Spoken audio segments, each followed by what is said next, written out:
Hello, everybody. Yes, the Silly Englishman is back with another stream on Battletech CCG. And today we are taking what was deck design a step further, and we're looking at how you actually build for a deployment or a curve, and how you actually put the damn things on the table and play with them. Because there's no point having no cards in your hand or a handful of cards that you can't put on the table, or no resources or no units and whatever else.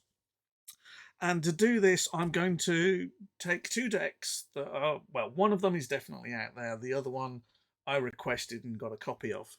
And the whole match between the two players is on YouTube. It's the match between Travis Gardner and John Enkelberry. They have two matches. One I think is Invading Clans versus Ghost Bear, which is over quite quickly.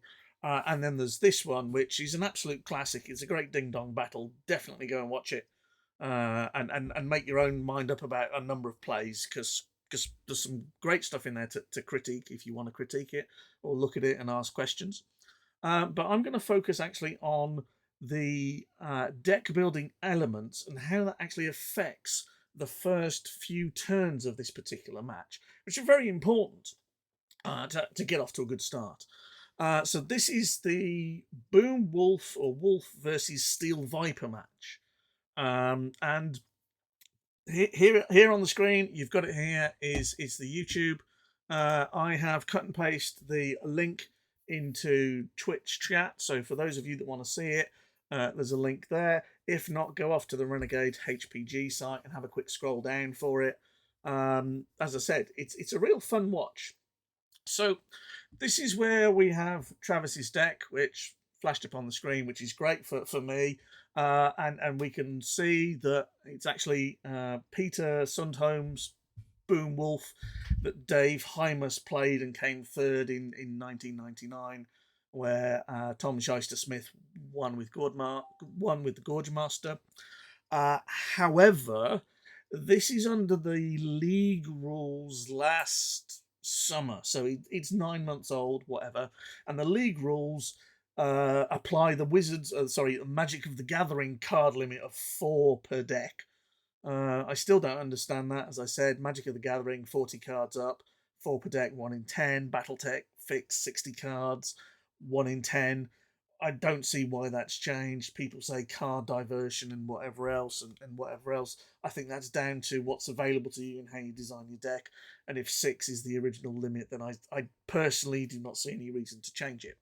But they have this restriction, and this has actually made this quite an interesting design activity, because obviously there are a number of elements that come into play. One being consistency, because you haven't got 6 2-cost mechs, and as we'll see, having at least 6 of those is vitally important. And what do you do when you haven't got those? How do you substitute them in to the game? So to help here, I'm going to leave the video for the moment. If you want to go and watch it, I would advise you to go and watch it. So what I've done here is sit and play around with a little bit of spreadsheets, or a few little spreadsheets here, and I've looked at Peter's original Boom Wolf. Hopefully you can see that. And you can see that there are 6 Dashers, 6 Fenrises, 6 Phantom Bs, 6 Phantom As. Classic deck. Okay. And here it's listed the entire deck out on the right hand side over here. I think I can zoom this in safely for a little bit to helpfully make your screen, or you can see this. And you can see that he has 6-2, 6-3, 6-4, 6-5 cost mechs. And this gives him a pretty flat but pretty consistent build curve. Under the league rules where you're not allowed 6, Travis has made some decisions on his deck, which 1 or 2 I agree with, 1 or 2 I disagree with, and I'm going to try and justify why I disagree with them, and then we can actually look at what I think will or where the issues are, and then you can go and watch the game and make your own mind up. But I feel quite happy with this. So he's gone with 4 Dasher, 4 Fenris Prime, 4 Phantom B, and he's pulled in 4 Phantom Prime and 4 Phantom Ds for the and Phantom A, 4. So he's gone for 4 of every Phantom. The problem here is that he's only got 4 2-cost units. And then he's got a 3-cost Fenris, So if I can just, hold on, let's just do a little bit of magic here. Let's put the Dasher Prime up there in that top corner. You can see it's a 2-cost 2A unit. And that's the card that he's looking for to come out early. And on ideally you go 1 assembly, 2 another resource, out with your Dasher, smack him with it. Okay. But with 4 cards or 4 of those in the deck, it's a 1 in 15 chance of getting them in the first so much, or the draw rate is 1 in the first 15 cards rather, and that makes things slightly unreliable. Your next card, the wonderful Fenris Prime, everyone loves, is a 3-cost 1A, 1M, 1T buyout. And that actually can, given the resource distribution, make this a 4-cost unit. Okay, so with the 8 assembly, 4 munitions, and 5 tactics, getting a munitions early is quite difficult. It's the 1 in 15 chance. And the way that Peter or Dave got around it was to use the Trial of Grievance card, which is godly in this deck. Trial of Grievance gives you all of the assets and deploy is a free deploy and draws you a card. So literally, it's a card. You gain all your assets. It costs you nothing. It costs you a deployment, and you draw a card. So it replaces itself. So effectively, for the cost of drawing a card and replacing itself, you gain all the assets for the turn, and that's the way that they get around the potential munitions and tactics lower amounts in this particular deck. And with 5 of those in, this resource base is reasonably reliable because you draw probably assembly and then one of these 2, and then you'll probably draw either another one of these 2 or a Trial of Grievance, and you're on your way. Okay. Travis seems, when you watch the video, to not know how Trial of Grievance works and doesn't use any of them and scraps them all to black market connections, which, when you look at the first 2 or 3 turns, you kind of think, well, that is the play, but that's for you to look at. Okay, so the Phantom B, let's just look at the Phantoms a second. And the Phantom B is basically the 4-cost Fenris Prime with dash and 1 less armor. 1 less structure. It's the 153 version. And then the Phantom A is the big one with a 154 5-cost, but with all those horrible buyouts. And he's dropped in the Phantom D at the top end. I quite like this. Yes, it's a bit expensive at 6, but with no buyouts on it, it can get you out of a bit of a hole. And when you watch the game again, this makes more of an appearance than the Phantom A's in the deck. The interesting one is Phantom Prime, which is a 4-cost 1A, 1M, 1T, 152 ECM. And yes, you can be thematic and say I'm going with Dash Mechs, but bang for buck, this is one of the worst mechs in the game. And what I mean by bang for buck is that you are paying 4 resources for 2 damage. That's not a great return. If you look at Ulla at the other end of the scale, you are paying 2 resources for 4 damage. Okay, it doesn't dash, it's not fast, whatever else. But you're looking at your Ulla and thinking, I'm getting 4 damage for 2 resources. That's pretty decent. And then when you go and look at your Phantom, and it's 4 resources for 2 damage, you feel a little aggrieved. Okay, it's fast, it dashes, it's got ECM. ECM's great, but it's got a 1A, 1M, 1T buyout. Okay, and the problem with this particular deck is that when you go and do what's happened here is that you've got your 4-cost dashers, you've got your 4-cost Fenrises, you've got your 4-cost Phantom Bs and your 4-cost Phantom Primes, and then you've got your Phantom A and your Phantom D. So if you look at your curve, you can actually see it here in the orange. It's flat, it spikes. And invariably, Fenris Prime, although it's a 3-cost unit, because you've got to get those buyouts in. Let me find Fenris Prime again. I am searching Lackey like a master at the moment here. You're likely to have to pay 4 for that. So arguably, you could make a case that this 4-cost in the middle here of your 3 buyout is another one in the 4 bracket, really peaking at the 4. Okay. and that has a potential problem, as we are going to see. I have a suggestion for this, but I'm going to leave that and come back to it in a bit. Okay, so there's Travis's deck. He's dropped a Trial of Grievance and put in a War Funds. He's up the Superior Navs and dropped a Pushing the Envelope and tweaked the Phantoms. As I said, personally, I think Phantom D is great. Phantom Prime, I am not a great fan of in this format, in this deck, with these four costs in there, because it really gimps your curve. Okay, but hey, it's a match. People are playing, people are experimenting. There is nothing wrong with this. I'm just using this as a vehicle to explain my feelings on this subject, and also how the deployment goes and why you probably need a different cost mech. We're going to justify that in a second. John Enklebury, at the other end of the scale, has gone the other way. And this is why it's a great piece of stuff to analyze. So let me just pull that across there and pull that across there, and I can bring this column in a bit, and then that brings you the deck. So Enklebury, John, this is he's called Enklebury, and poor bloke's name's John. My apologies, John. He goes with 4 Koshis, which are 4 Koshi Primes. There they are. 1 cost 3/2. They're assembly buyout. 4 Dashers, 4 Hankyu Primes. These I think are a great choice. Hankyu Primes 1, 4, 3 ECM, 3 A and T. 4 Battle Cobra A's. And these again are an interesting choice. If we put the Battle Cobras in, what have we got here? Battle Cobra A. This is a 155 overheat 2. 2 for 2. So this is a resource killer on its own, which is quite nice. And he's got some Battle Cobra Bs in there at 3 costs, so he's got quite a lowish curve. And he's got 1 crossbow A, 1 big crossbow on 8 and 4 tactics buyout, 278. That's quite nice when you look at it.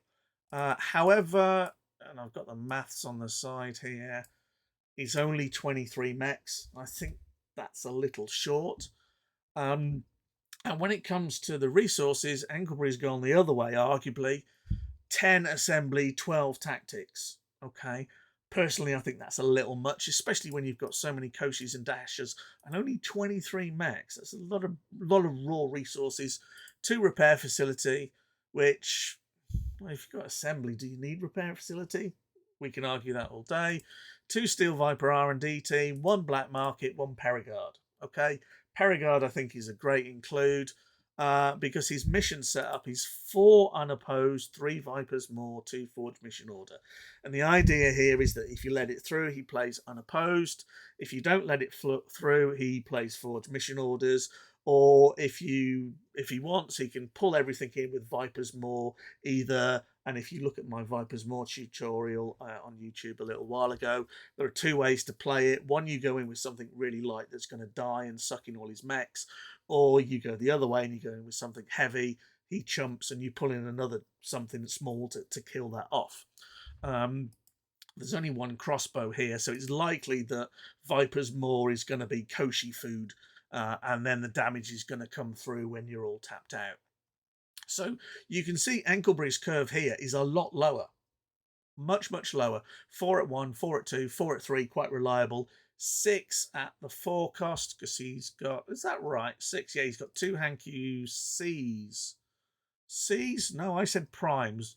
No, he's got the prime as well. There's the prime at 4. He's got Hankyu C. My apologies for that. He's got the Hankyu C, which is the overheat laser boat. With 6 medium lasers, the 044 overheat 3+2. There's a couple of those with the Battle Cobra Bs, and then the A's come in at the 5 cost. So he's got a reasonably good curve here.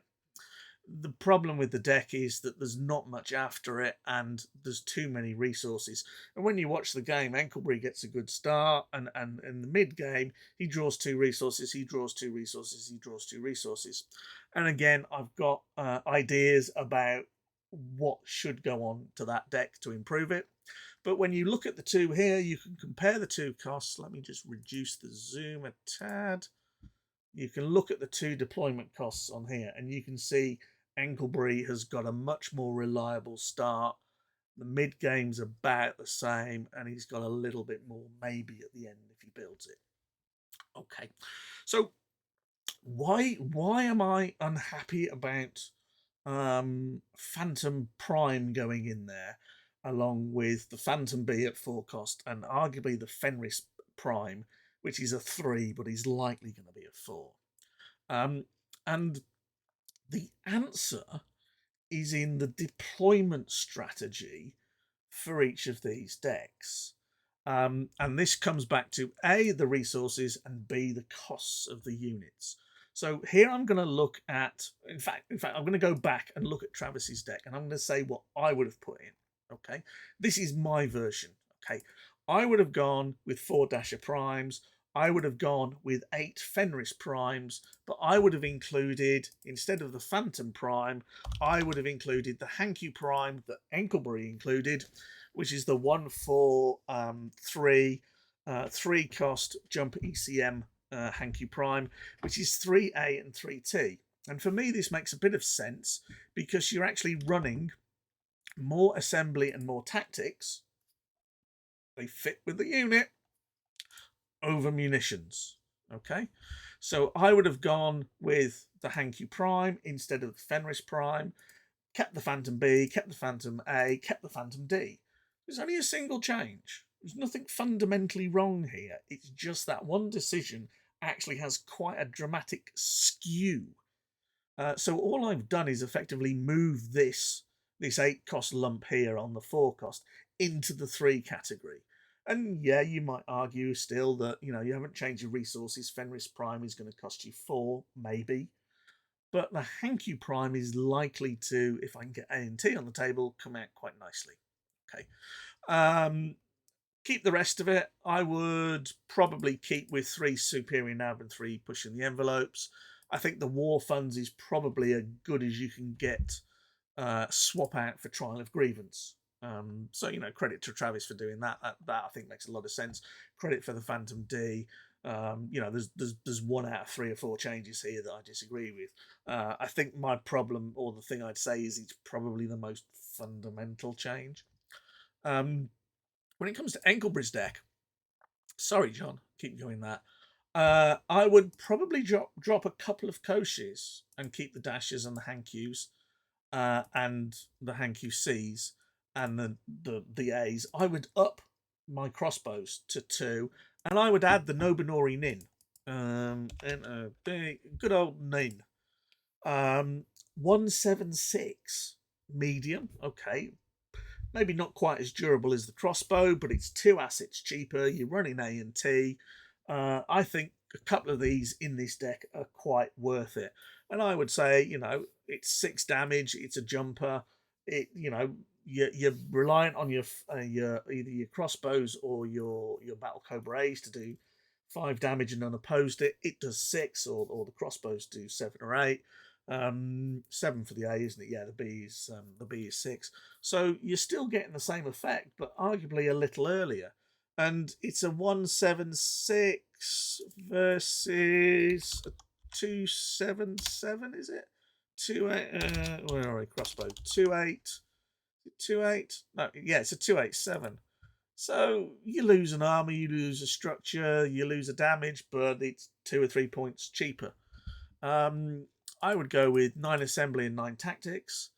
I would up the Steel Viper R&D team, because if you get those on the table, then your deck goes quite nicely. Here's your Steel Viper R&D team. Draw a card, get a deployment, and use this. It's a bit expensive at 4, but drawing a card and getting a deployment allows you to cycle so much quicker. Probably 2 think tanks, Black Market, Perigard, I think. Anklebury says that he should have run another Black Market if you listen to the YouTube, and probably an Arrow 4 to kill off Travis's, where he sacrifices all his Trial of Grievances and resources in for various mission cards. And I'd probably tweak the sideboard a little, but sideboard is sideboard. I'd keep the unopposed Viper's Maw and Forged Mission Orders. I think that's a nasty combination that keeps your opponent guessing. And in the game, Enkelby pulls this combination off and has Travis, who gives him a good kick, for want of a better phrase, with an unopposed. And then because he's got too many resources, he draws nothing mid-game and stalls. And he pulls the Viper's Maw trick with a Koshi and loses a mech. So he's given up mech advantage for damage and draws nothing, which is why at the end of the game it gets to quite a close finale. Definitely watch it to the end. Okay, so here are the differences. So this is an analysis of deployment strategies based on the deck content, the cost of the mechs, and the resources available to those people. Okay, right. So, right, here we go. 3 cost versus 4 cost. So, we have a couple of situations here which I'm going to explain and talk through. Okay, so we are looking purely at the 3 cost unit at the top here, which is the Hankey. So let me just put that in for you guys, Hankey Prime, and while I'm here on Lackey, just to put the Phantom Prime in as well. So we're looking at the Hankey Prime. Okay, it's a 3 cost unit. So let's take the situation where you don't draw a dasher in your first hand, your opening hand. Okay, you have, if you're going first on turn 1, you've drawn 1 card. Okay, and the likelihood is that card is an assembly because you've got 8 in the deck. Okay, fine. Okay, going first. Next turn, turn 2, you draw 2 cards. Okay, so you can then play, let's just say, a tactics, and you can put 2 counters on your Hankey Prime. Now, 2 counters is really, really important because it prevents the dasher kill. And the dasher kill is what everyone is afraid of. If you go second and you play 1 assembly and put 1 on your unit that you're going to build, arguably one of the most, there's 2 options for the dasher player. Play the second assembly, put the dasher on the table, and then you've got a choice. Do I kill the mech with a counter on it? Because I can. It's got 3 damage, and our counters take 2 to remove a counter, and 1 more kills it. So do I kill the unit, or do I go straight for the stockpile? But you've got the choice. And invariably, people go for the CUC because it slows your opponent up. Okay, so very often they go straight for the kill because it slows them up, and therefore at that point, if you've got a decent follow-up, then you're going for board advantage. Okay, so but with 2 counters on it, you're going to need to do 5 damage to kill it, which means the dasher player has to blow a superior nav or a pushing the envelope or something or other like that in order to remove that. And in that case, is it better to go to the stockpile for straight 3? It's an interesting question, but leave that there. Next turn, you've drawn 10 cards. Hopefully you get an M or a Trial of Grievance, and you can put your Hankey Prime out and you've got 2 spare resources. That's if you go first. Okay. If you go second, we're in the second box where you start with 5 cards, you draw 2, you play an assembly, you play the Hankey Prime and tap the assembly and put 1 resource on it. The next turn, you've drawn 9 cards. You should, by law of averages, have 1 tactics there. Especially with the Enkelby deck, you'll definitely have it. But, you know, the other way, you'll have a tactics there or a munitions. You should have another one. You might have to Trial of Grievance. But if you play tactics, it's A and T. Tap the assembly, tap the tactics. That takes our 1 counter to 3, and our Hankey Prime is out in the playing field. So my 3 cost mech I can get out if I go second on turn 2, and I've got a blocker. If he pulls a dasher at that point, I've got something that will block it and survive it. Okay. The other option is if you go second, sorry, let me rephrase that. The other option is to go second, but you have a second option. And this is if you are concerned about the dasher. Okay, so a unit with a counter, dash of food. Okay, your other option is to go and deploy A and T, or two resources. Now that's reasonably safe, and the dasher player probably has to blow a superior nav in order to knock one of those over. You gimping your deployments a little, but if you think that the dash is going to kill this, then you've got to look at your hand. If you've got another mech in your hand that's low cost, you might say, you know what, I'll risk it. If I've got no mechs in my hand, am I going to risk that and end up with a hand of no units and he's got a dasher on the table? The game could well be over pretty quickly. Okay, so you've got to make a call on that. So you go A and T, and then maybe you put another resource down and build that for 3. So those are your options. Okay, and if you base this on 18 basic resources in a deck of 60, if you go first, you can achieve that, the turn 2 3-cost mech, 77% of the time, which is reasonably reliable. Okay, if you go second and go A unit tactics, example, out with the unit, you can achieve that 83% of the time, slightly higher because you've drawn 1 extra card. Okay, and again, if you go A and T, M and unit with 6 to 18 resources in the deck, you'll achieve that about 55% of the time. And the reason that it's 55% of the time is you are relying on drawing 3 resources in the first 9 cards, which is quite high. That's where the limit is. That's why that's only a 55%. Okay, and it requires 4 resources. It's actually 3 resources in the first 9 cards. Excuse my typing there. Okay, so 3-cost unit has got, if you don't draw a 2-cost or a 1-cost, a 3-cost unit has got a good probability of getting you a unit on the table by the end of turn 2. Okay, now there is a world of difference between a 3-cost unit and a 4-cost unit. Maybe I should have renamed the whole stream the world between 3 and 4-cost units. Okay, so we'll do the same analysis but for a 4-cost unit, and in this case the wonderful Phantom Prime, which, there we go, I'll just take my mouse off Lackey. So the problem with Phantom Prime is A, M and T, so we're reliant on all 3. So turn 1, you probably put the assembly down, it's the most likely one. Then you put tactics down and put 2 on this, and then you put a munitions down, and then you tap it for 2 more. The unit's on +4, and you've got a resource spare, which isn't going to get you a great deal. Okay, this requires 3 resources in the first 10 cards, and that's 18 in 60 is what we've got. We're talking 3 in 10, which effectively is a lot higher than that.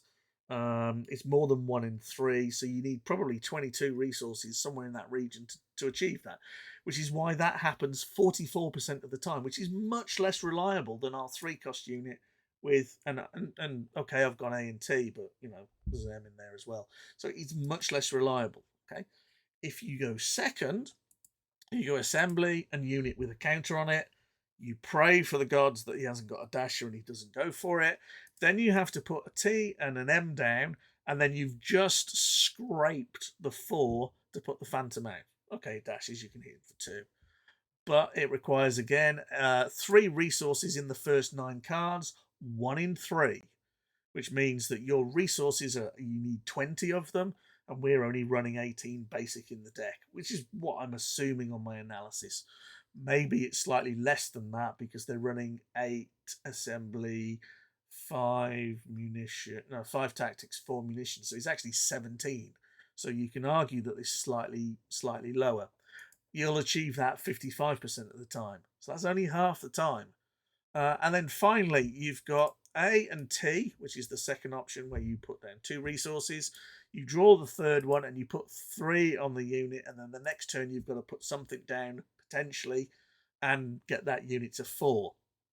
That happens even less of the time because you can't draw that many resources. You're quite lucky on that respect. Okay. So This to me says that it's a bit like Animal Farm where they say 4 legs good, 2 legs bad kind of thing. 4-cost unit, bad. 4-cost unit with multiple buyouts, bad. Okay, especially with those resources in the deck. Okay, 3-cost unit, viable alternative to a 2-cost unit.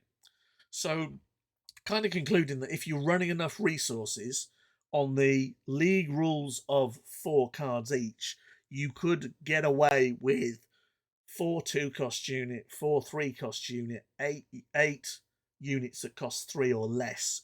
And the chances are that with the right amount of resources, you will get something out early enough.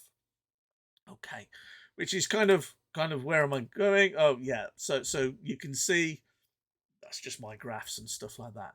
So the constitution of your deck has to consider not only your early unit mechs, but your resources and draw possibilities. And additionally, you need to work out how you are going to deploy the cards that you draw in order to efficiently put something like this on the table. Okay. And if you go and watch the Travis and Enkelbury match, and I've said go and watch it, go and watch it. Travis draws 2A, an assembly, a mission, I think it is, or a black market or something or other, and a Phantom Prime in his opening hand. And he realizes he can't mulligan because he's got a basic resource, and his only unit is a Phantom Prime, which is 4-cost, which has got M and T and A buyouts, and he's only got 2 assembly.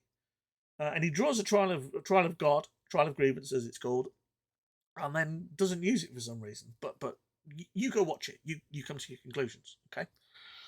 So for me, I know Travis lost the game. Arguably, he probably should have won it.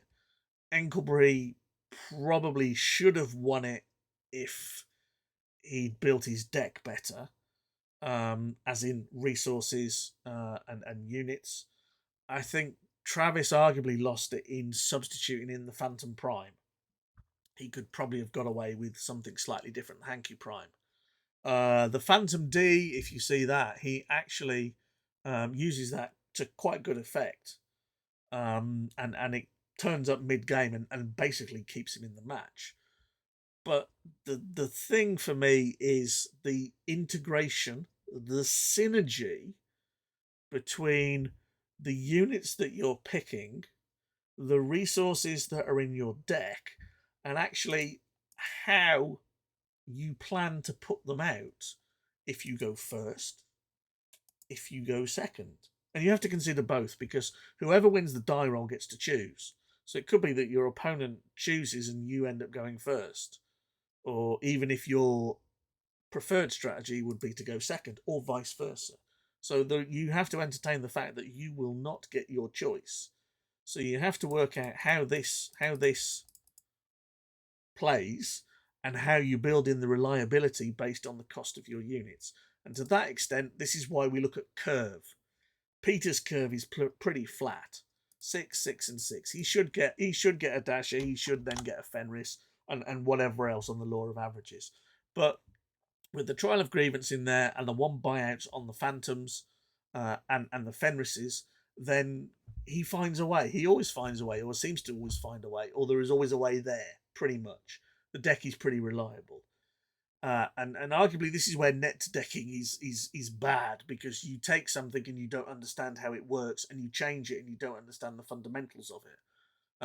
Net decking as a principle is okay, but you've got to take it and make it your own. And okay, fine, yeah, you've got to play it and stuff like that. But if you don't understand the principles of how it works, then you're not going to get as much from it.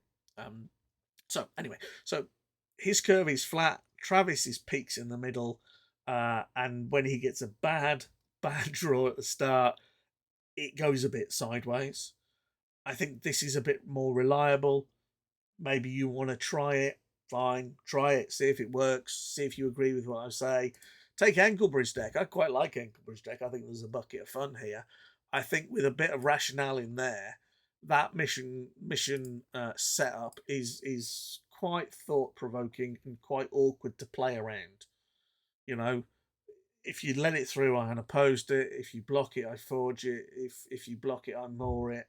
And you've got Perigard to recycle the whole lot. I would still include Perigard along with 2 Black Market. Perigard is a bonus, being able to return your mission cards. And if Enkelbreed included an arrow 4 and a few less resources, he'd have drawn one of those and arguably won the match the way it went. You know, you can play what ifs all the time. So today's message is: look at your build curve, look at the cost of your units, look at the amount of resources you have in your deck, and plan or consider how you are going to deploy those on there to get your units out as quickly as possible. Okay. Next thing, if those of you who are looking at the tabs at the bottom, there is a tab there that says, yes, War Funds is bad. Okay. I am going to do a War Funds is bad stream. Is it bad? I'm going to show you where it is bad. And I'm going to show you where Think Tank is really bad as well. But they are very popular resources in order to use to get things out. I have my own conclusions about where you should use them. I have conclusions about where you shouldn't use them. And that might shock a few people because everyone says, oh, slap War Funds in your deck, it gives you reliability. Yes, it does. But there is a caveat to that. There is a drawback to that. And if you're running certain types of deck, and I don't mean weird and wonderful, strange things that I dream up to Koshi Cannon you to death and or get Daishis on the table, okay? There are decks that benefit from not running War Funds. And I think with League, as opposed to the proper game, there are definite cases to not run War Funds because they've nerfed War Funds in League. This version is based on the original War Funds where you can pull any resource you want. Okay, so that's next up. It's kind of there. I have a bit of a bottleneck in the personal and social life. I've got a busy week. I've got my haircut. I've got a dentist. I've got a stepdaughter coming home. I've got to fetch me mum. It's a busy weekend for me. So I might try and get that in next week. I might try and drop another Crusade card review in and add a few more. So that's what's on the schedule. I'm just going to drop the YouTube link to the video into chat, so those of you that are watching can just click on that and go and have a watch of a very interesting match. Kudos to both players for playing it and putting it out there. Yeah, it's definitely good. So think about your deployments, think about your units, think about how your assets are going to fit in, and hopefully you'll get yourself a good start. And as that's a good start, here's going to be a good ending, because I'm actually going to shut up for once and let you go and do whatever it is you need to do. So thank you very much for listening. If you like what you see, hit the like button on Twitch. If you like the YouTube videos, then fine, hit that like and you'll get a comment when I'm popping up and streaming again, or things are getting recorded. And give me any feedback in those mediums or on the Facebook group, if as you want. And I will say thank you for listening to my inane comments, and I will catch you soon on another day. Take care. It's a big bad world out there.